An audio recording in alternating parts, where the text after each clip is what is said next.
Hi everyone, welcome back to my channel. ఈరోజు మనం branch ఆఫీసులో ఐటీ 2.0 రోల్అవుట్ అయిన తర్వాత ఎస్ఓ నుండి బీఓకి వచ్చిన క్యాష్ ఎలా రిసీవ్ చేసుకోవాలనేది ఈ వీడియోలో మనం క్లియర్గా చూద్దాము. ఒకవేళ మీకు క్యాష్ అని పంపించుంటే క్యాష్ మీద క్యాష్ అండ్ స్టాంప్స్ ఉంది కదా, దాన్ని సెలెక్ట్ చేసుకోవాలి. ఇక్కడ క్యాష్ అక్నాలజ్ అని ఉంది. Cash request, cash remittance. Cash request అంటే మనకి ఎస్ఓ నుంచి ఎంత అమౌంట్ కావాలో రిక్వెస్ట్ చేసుకోవడం.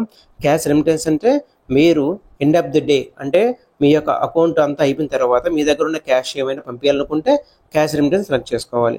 ఇప్పుడు మనం వచ్చిన క్యాష్ని తీసుకోవాలి. క్యాష్ అక్నాలజ్ అని అంటారు. సో ఇక్కడ చూజ్ అనే ఆప్షన్ ఉంది కదా, ఇక్కడ క్లిక్ చేసుకుంటే రిక్వెస్టా రెమిటెన్సా. సో రెమిటెన్స్ అక్కడికి వాళ్ళకి ఇచ్చేది మనకు రెమిటెన్స్ కాబట్టి మనం సెలెక్ట్ చేసుకుంటాం. ఇక్కడ మనకు అమౌంట్ 5,000 అయితే క్యాష్ అయితే పంపించారు. Acknowledge amount 5,000. ఇక్కడ డినామినేషన్ మీద సెలెక్ట్ చేసుకోవాలి. సో వాళ్ళు ఏ డినామినేషన్ పంపించారు, సపోజ్ అక్కడ ఉన్న అమౌంట్ టోటల్ అమౌంట్ ఎంటర్ చేసినా సరిపోతుంది. ఇక్కడ 5,000 సబ్మిట్. ఇక్కడ acknowledge want to acknowledge 5,000 yes పైన క్లిక్ చేయగానే అమౌంట్ అక్నాలజ్ సక్సెస్ఫుల్లీ, అమౌంట్ అయితే రిసీవ్ అయిపోయింది. వీడియో ఇన్ఫర్మేటివ్ ఉందనుకుంటే లైక్ చేయండి. మరిన్ని వీడియోల కోసం మన ఛానల్ అయితే సబ్స్క్రైబ్ చేసుకోండి. Thank you friends.